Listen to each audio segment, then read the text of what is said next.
The UK is going to see some major thinning out of car brands over the next 2 years, and this is due to the ZEV mandate.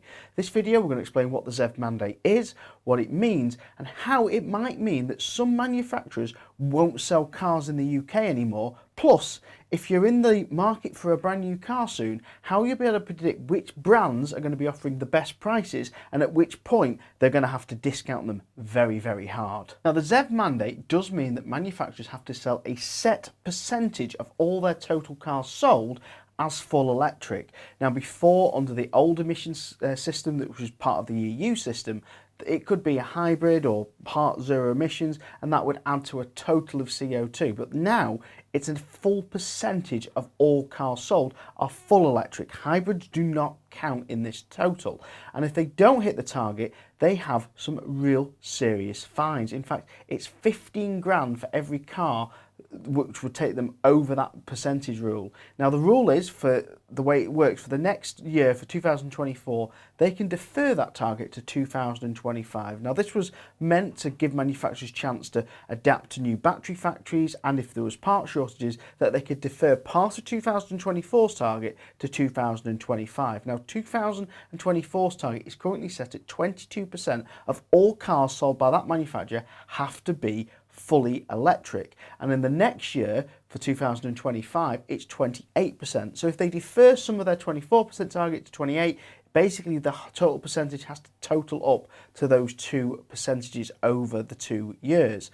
Now, they can hit the target this year and they can hit the target next year, that's fine, or they can sell 0 electric cars in their fleet next year, but that means that for 2025 they're going to have to sell a lot of electric cars. Now, there is some caveats to that £15,000 fine. They can buy credits from other manufacturers. So Tesla, for example, Volkswagen are likely to have excessive credits. Probably some of the Chinese brands might have extra credits, and they can sell those credits to the other manufacturers to reduce that. So you might find that these other manufacturers might sell that for £8,000. It's still a discount on what the government fine would be, but it's also going to be putting money in Tesla and Volkswagen and Chinese profits so they can make more electric cars faster and make more profits. So would it be better paying the £15,000 fine if you're a car manufacturer, or giving it to your competition? We're going to find out in this real race this next year. Now, there's some other caveats about the rules, which is any manufacturer selling under 2,500 cars per year is exempt from the ZEV mandate targets, which means Maserati is completely safe. However, it does raise the questions which brands are going to struggle to hit targets. Now, luckily, the UK publishes figures for all the brands of what cars they sell and how many cars they've sold. So we can look at that to extrapolate which figures of which cars and which brands we think are going to struggle. Now, a brand that's been mentioned to me personally by some friends who are in the industry is the Honda brand, Honda. Now, Honda currently only sell the Honda E. They have a new electric car coming out. The new electric car is getting reviews like a damp squid. So it does beg the question if they've got any other things in the pipeline to come out before 2024, 2025. And from looking at what I've seen, probably not. So Honda sell quite a lot of cars in the UK, which means that they need to sell 5,500 cars for 2024 to hit the ZEV target. And if they, for next year, 2025, they'd have to hit 7,000 cars. So even if they only sold 2,500 cars in EV this year, that means they'd have to shift 9,000 EVs in 2025, which is quite a tall number for Honda, seeing they only have really one EV that's out. Nobody really likes it from the reviews, and I think they're going to struggle. Now, they could discount that EV by £10,000, and discounting it by that probably would shift the units even with its poor reviews, and it is cheaper than paying the 15 grand grant, but that means they're going to have to lose on those cars. So the other option is, will Honda just say, that's it, we'll pull out of the UK, well, you know, it's better than not paying fines, better than losing money on those cars, we'll pull out. Is that an option? Probably not, as Honda sell 25,000 units to the UK, which is not a small number by any stretch of the imagination, and they currently have a growing market share based on what they sold the year before. So it's extremely unlikely it'll be Honda. So which brand could be leaving the UK? Now, this seems nuts, but could it be JLR? And the reason I say, could it be JLR? Well, they sell 67,000 cars combined from Jaguar Land Rover.